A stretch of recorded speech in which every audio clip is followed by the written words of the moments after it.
If you've been watching this channel over the last couple of weeks, then you know I've been talking a lot about selling cards. But here's the problem. We don't have a website that actually works for the sports card hobby. That's the problem. The best site in the world is called eBay, and eBay isn't that great a site. And if you want to know why, this is the answer.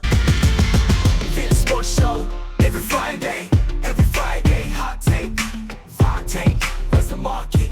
Behind the scenes, from the car shows to the streets. There's only one show, there's only one show I wanna watch. eBay Sports Show, every Friday.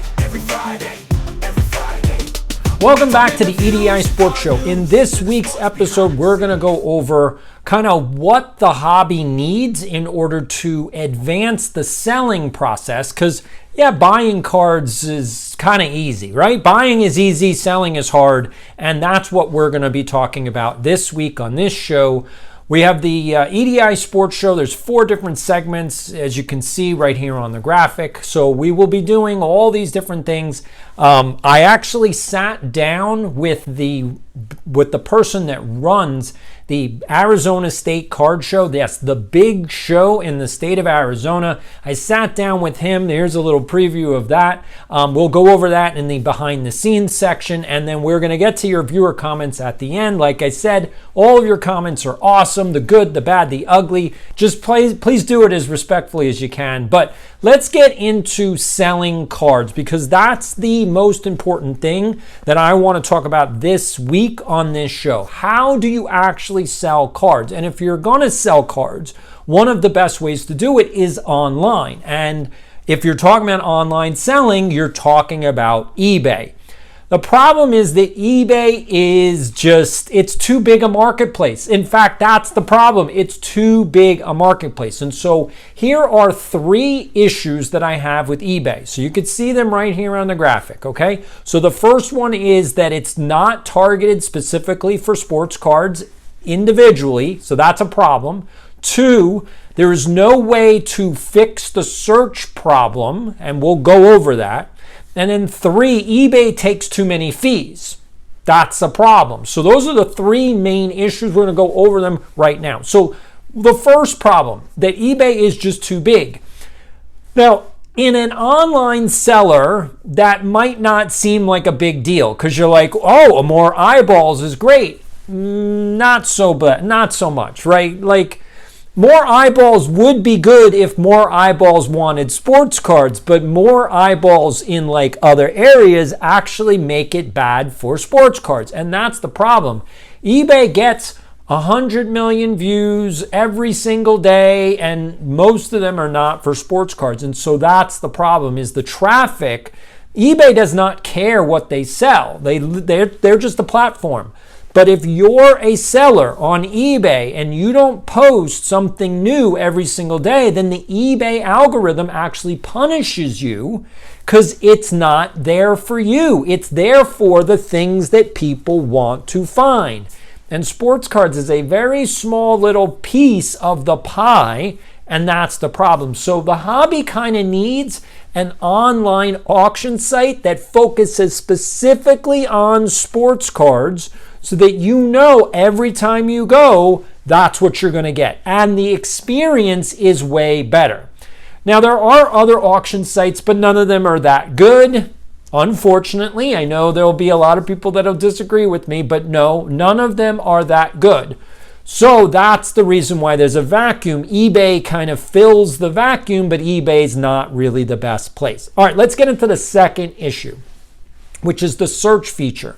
And this is a huge issue, and I've actually seen some YouTubers doing like, well, here's how you can actually make the search work for you, and you can put in these little algorithms, and you could use minus signs and plus signs and quotes, and how to actually hack the eBay search feature. Well, guess what?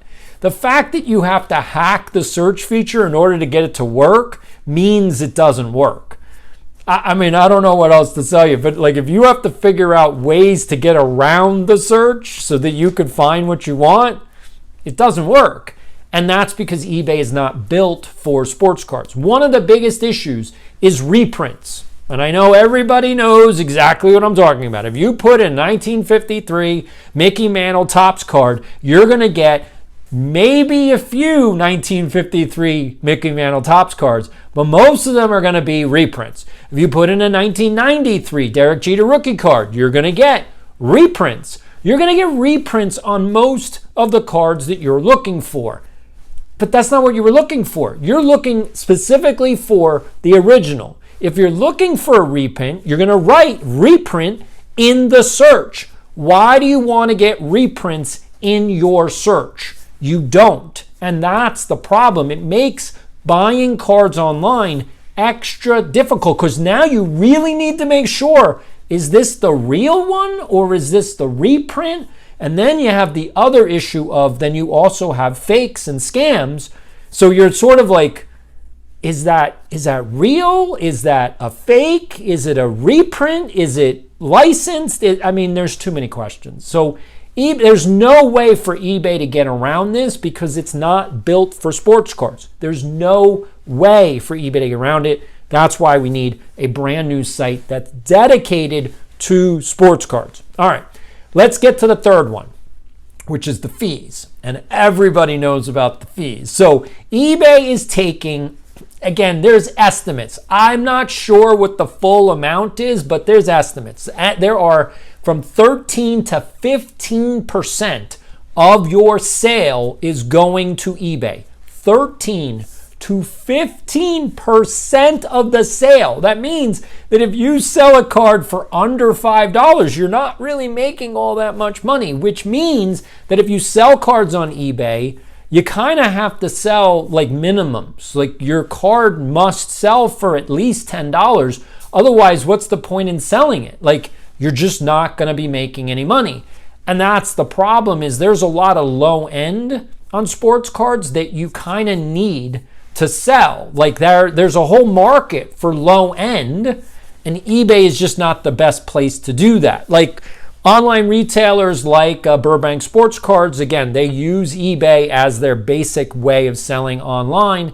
They are the largest online retailer of sports cards.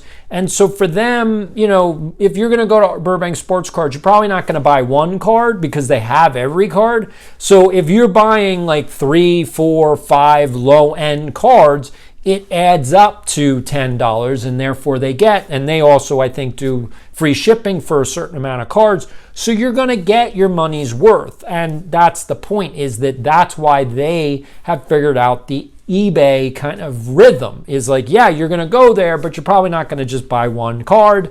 You're going to buy several. But you don't have the inventory of a Burbank Sports Card. So what are you going to do? You can't, first of all, you can't compete with their Burbank Sports Cards. You can't.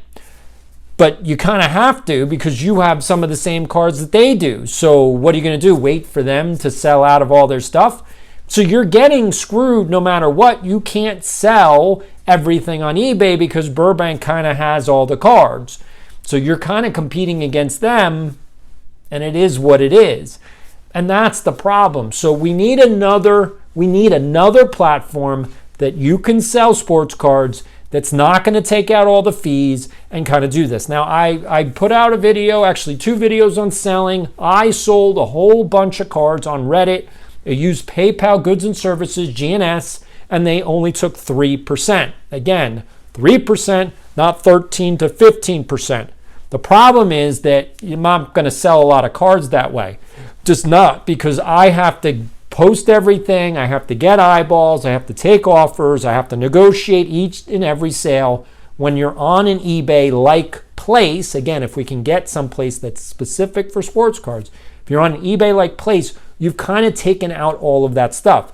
Whatever the auction site is, the online site, they'll do all the marketing to get the eyeballs there, and then you just have to have your stuff up. They should also have protocols for how you put the title description in, how do you put the card description in.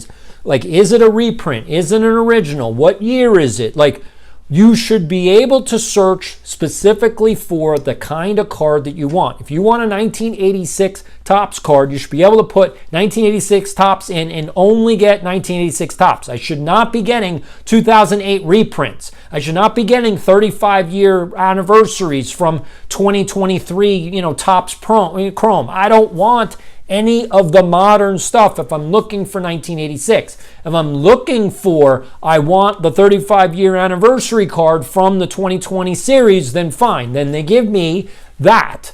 But I don't want everything in one search. If I'm looking for one player, I want to get one player.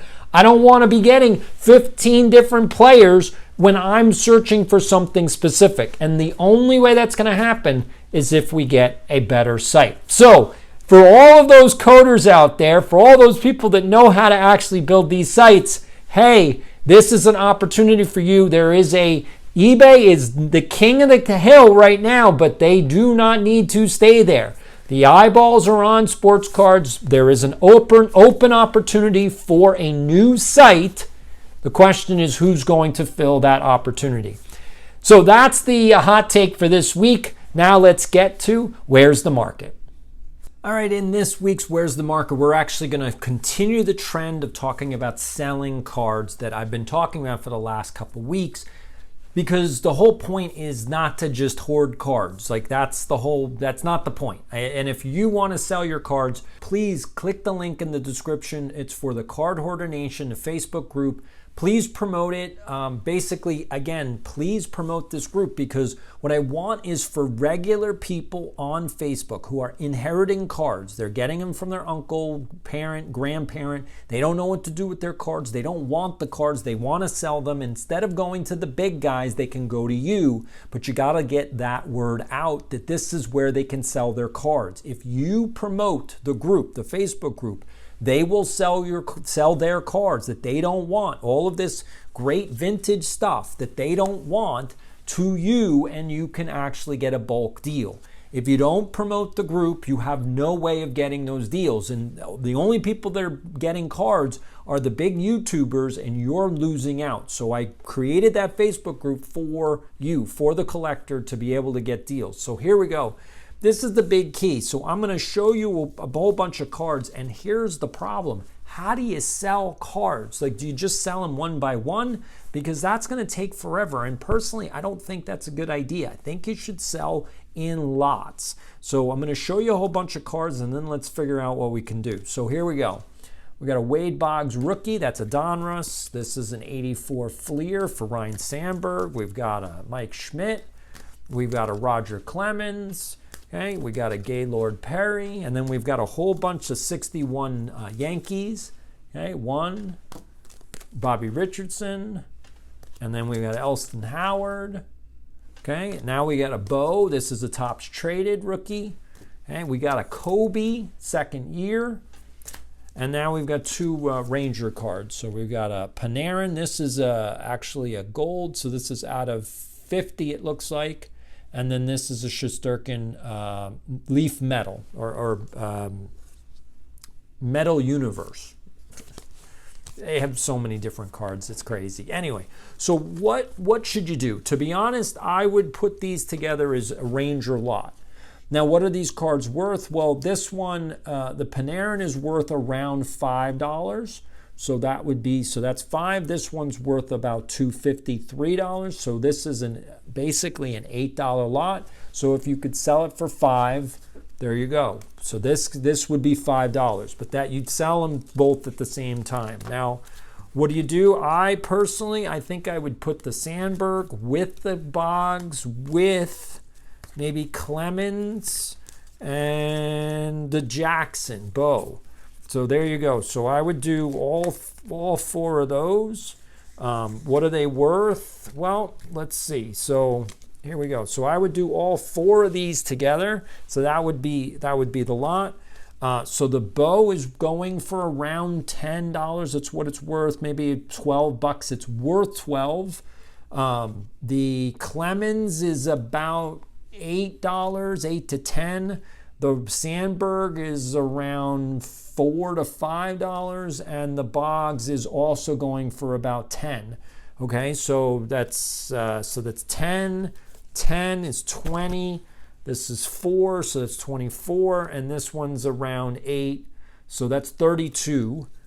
So yeah, if you could get $20 for all 4, I'd sell them for 20. So if you wanted this lot for $20, I would take it. And that's the point, is you want to just be selling cards. So okay, so that's 2 lots right there. And what do we got left? So now we got a Schmidt, we got a Gaylord Perry, we've got the 361. So I would probably do this as a lot. Now, what are these worth? They're worth about $3 each. So $3, $6, $9. So if you could sell them for $5, all 3 for $5, that's a decent deal right there. So that's that lot. And then we've got the rest. So we've got a Kobe, we got a Mike Schmidt, and we got a Gaylord Perry. Now, I don't know. I mean, I would probably want to pair this with something. I don't know. But, I mean, so what's this card worth? This card's worth about $15. So, you know, you got to take whatever you can get. This card is worth around 12, and this one is worth around 5 or 6. I mean, that's it. That's what they're worth. So again, you have to, like, I don't like selling individual cards because I want to get rid of more than one card. Like, again, I don't want to sell individual cards. I want to sell them all. So, you know, if you wanted all 3 of these cards, I would be much more interested in people, you know, buying 3 cards, not 1 card. So again, if you want to make an offer on those 3. So, but that's my point. My point is that I want you to start selling your cards. Sell your cards. Stop being a hoarder. Sell your cards. Let's get to behind the scenes. All right, in this week's behind the scenes, I wanted to kind of talk about some of the things that I do behind the scenes. Now, I don't talk a lot about my professional background. So for any of you that actually know, I was an educator for 20 years. Yeah, I was a teacher, a principal, and a superintendent. And so you might be asking, well, what does that have to do with sports cards? And actually, that's the point. It has nothing to do with sports cards. But every so often, it actually ties back to sports cards. So I'm no longer in the K-12 system. I am an expert across the country. I'm a 21st century education expert as well as a K-12 expert. And so what I do is I actually do consulting with schools and businesses. And for the business side, I sit down and help businesses, I guess, grow. You know, sometimes it's doubling revenue, sometimes it's 10xing the whole business. It's taking a business from whatever level they're at to the next level. And I know you might be going, well, how could you do that? You're an educator. What do teachers know? What do principals know? What do superintendents know? And you're right, most of them don't know much about business, but I actually am a 21st century skills expert, which means that I know 21st century leadership, 21st century team building, 21st century problem solving, 21st century sales, and 21st century communications, which is the reason why I'm able to put together this YouTube channel from scratch and build it to what it is. Now, obviously, I'm not big. I'm not a big influencer. I don't have 100,000 subscribers, but I'm getting close to 2,000. And again, I mean, I'm nobody. So how could somebody that is basically nobody get to 2,000 subscribers? And this is the reason why, because I know all of these 21st century skills. Anyway, what I did was I sat down with Cole, who actually runs the Arizona State Show, the big show here in Phoenix, Arizona.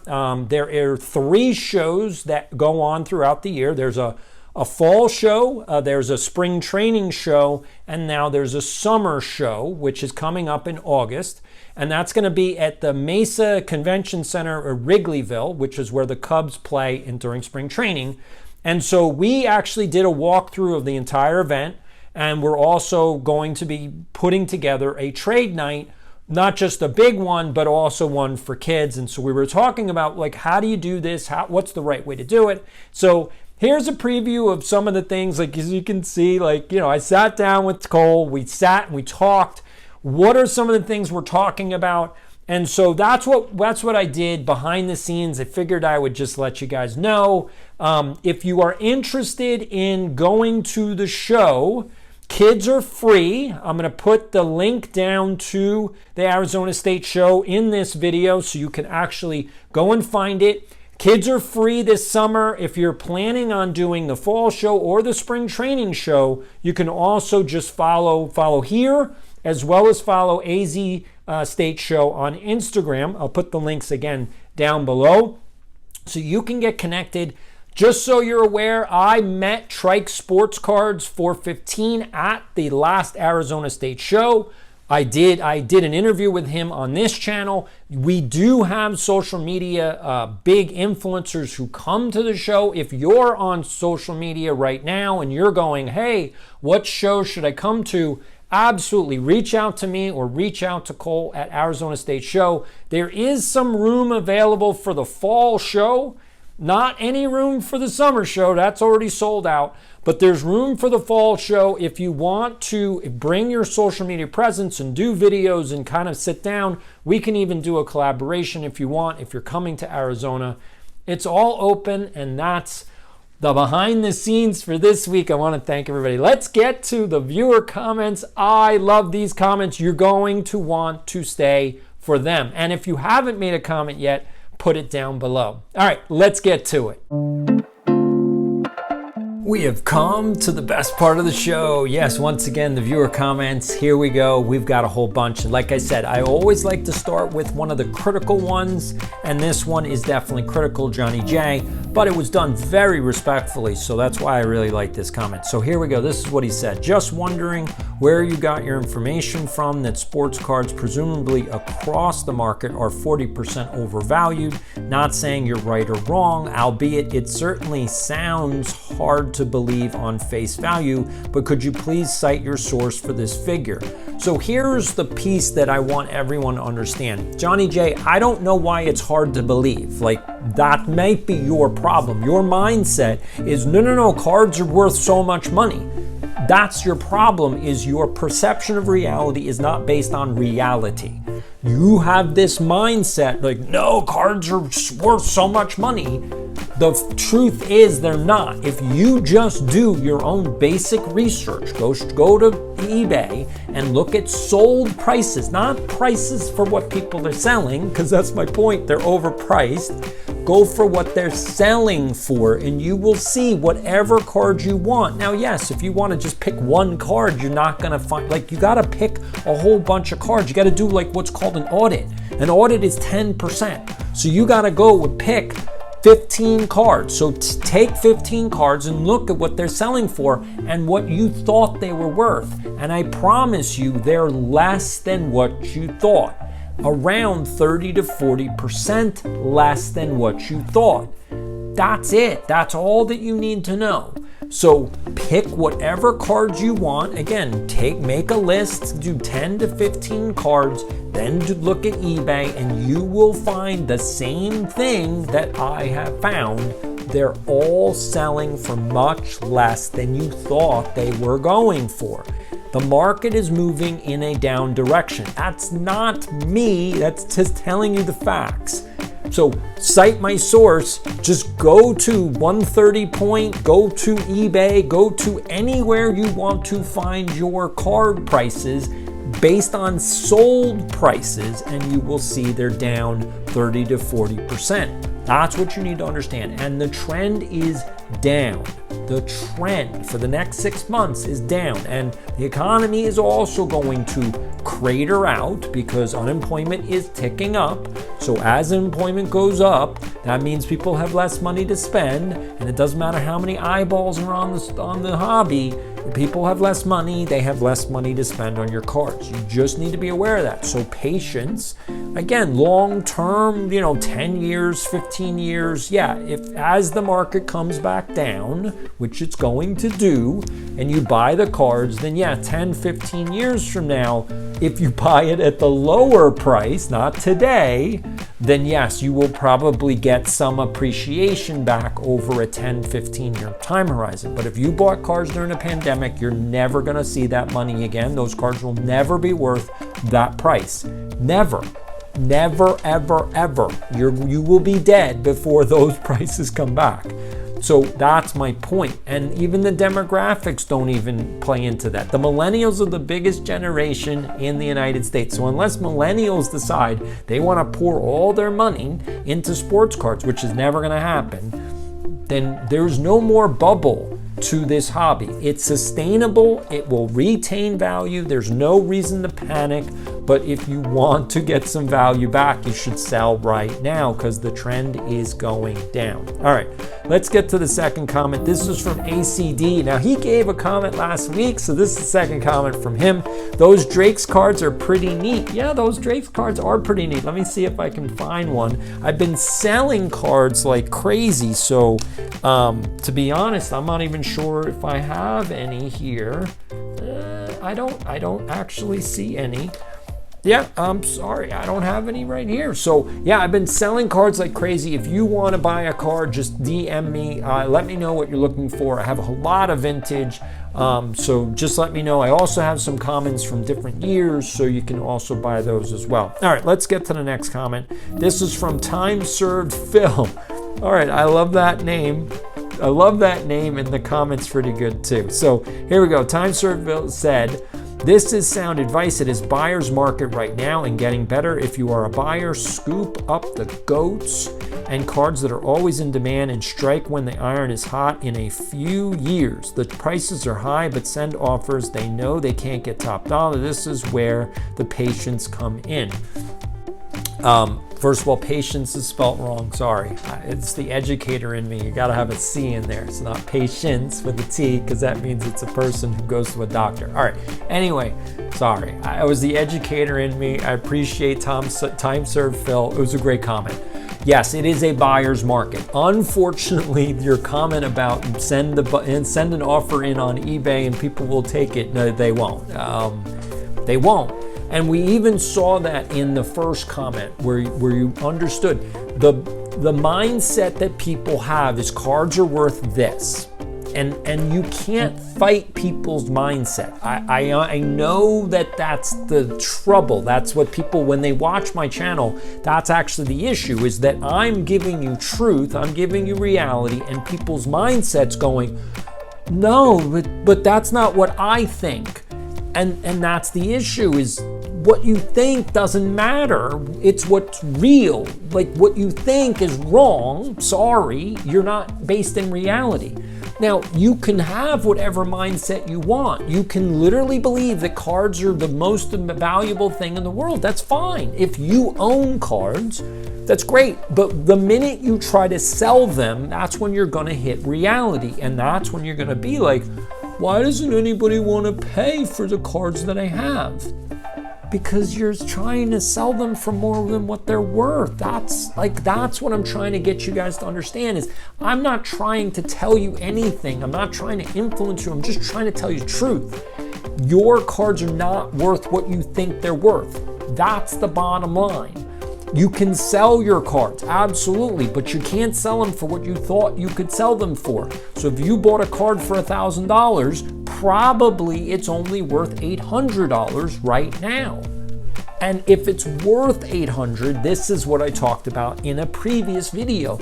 If the perceived value is $800, then you only can get like $600 or $650 off of the perceived value. You have to give a discount off the perceived value because no one's going to pay unless there's high demand. Again, unless there's high demand, no one's going to pay a premium for the cards. I literally bought this card, okay? I literally bought this card just 2 weeks ago. And again, I overpaid for it. And that's my point, is that this is a card that I want. And if you want a card, then, and sometimes, I mean, this is out of 25. So this is number 4 out of 25. So there's only 25 of these cards. You know, you got to do what you got to do. Like, if you want it, you got to pay for it. What is it worth? I paid more than what it's worth. But you have a choice to make. Do you want it or you don't want it? Now, I didn't overpay like crazy amount. It's not $100 card. It's a $20 card, and I paid more than $20. Like, But I need you all to understand that that's the piece. You have to make those decisions. What do I want to pay? What's it worth? And what am I willing to pay? It's worth 20 and I paid more than 20. There you go. But you got to make that calculation. And so what I want everyone to understand, so time served, I want you to understand that if you pay for cards right now, this card will probably be worth in 20 years, it'll probably be worth $20 as well. It's not going to be worth more. So I paid more for it today, and I also paid more for it in the future. But the point is, I'm going to have it for the next 10 years. I'm going to have the card. I'm going to own it. So when I want to sell it, I'm going to be able to get $20 for it. I'm going to lose money because I'm only going to get 20, even though I paid more for it. That's what I want everybody to understand, is you have to understand the market. You have to understand prices. You have to understand value. Now, if it's worth 20, I may not be able to get 20 because I may only be able to get 18 or 15, because if it's worth 20, people are not going to pay up. Although, again, because this is a number out of 25, because of the rarity of it, again, it's manufactured rarity, I understand that. But that means only 25 of them, so I might be able to get my 20 back. And that's what everybody needs to understand. When there's all of these parallels, so number to 25, number to 99, number to 199, number to 299, you may be able to get your actual sale price back. You might be able to, because they are rarer, again, manufactured rare, but you're not going to be able to get a premium. That's the piece that I want everybody to understand on modern stuff. This is numbered to 25. I'm not going to get a premium on it. I may be able to get my value back. So it's going to be worth 20 in the future. So I may be able to get 20 in the future rather than having to take a discount on it because it's numbered to 25. Hopefully that makes sense. Hopefully everybody gets that. You're paying premiums on cards that don't deserve premiums. That's it. That's really the key for modern stuff, is you're paying a premium that's not worth a premium. And I'm going to go into, in later episodes, I'm going to go into the premium that you should actually pay. And I may do a poll on it. What premium do you think you should pay? So always check out the community poll. There's always going to be something there. So anyway, let's get to the next comment. So this is from David Champagne. What a name, right? I mean, what a name. David Champagne. I love the name. All right, here we go. It's the comment. It says, really like the video. And this was on the Caitlin Clark one. So I appreciate it, David Champagne. Hopefully you also agree with the fact that Caitlin Clark is really changing. I have never, ever, ever in my entire life considered going to a WNBA game, but guess what? I will go see Caitlin Clark play. Everyone, I think, has to really reconsider their idea of the WNBA. Now that Caitlin Clark is in the league, she is otherworldly. If you never got to see Michael Jordan play, if you never got to see LeBron play, you need to go see Caitlin Clark play. This is a once in a generational thing. This is a century building thing. She is the 21st century Hall of Famer. She's going to be a massive, massive star, and she's incredible as a ball player. Like her crossovers and her deep shots and her just ability to play the game is unreal. If you've never been to a WNBA game, and I have never been to one, I've been to hockey games, I've been to basketball games, I've been to baseball games, I've been to soccer matches. I used to actually go watch the Cosmos. So way back in the day, I went and watched the Cosmos play at Giant Stadium way back in the day.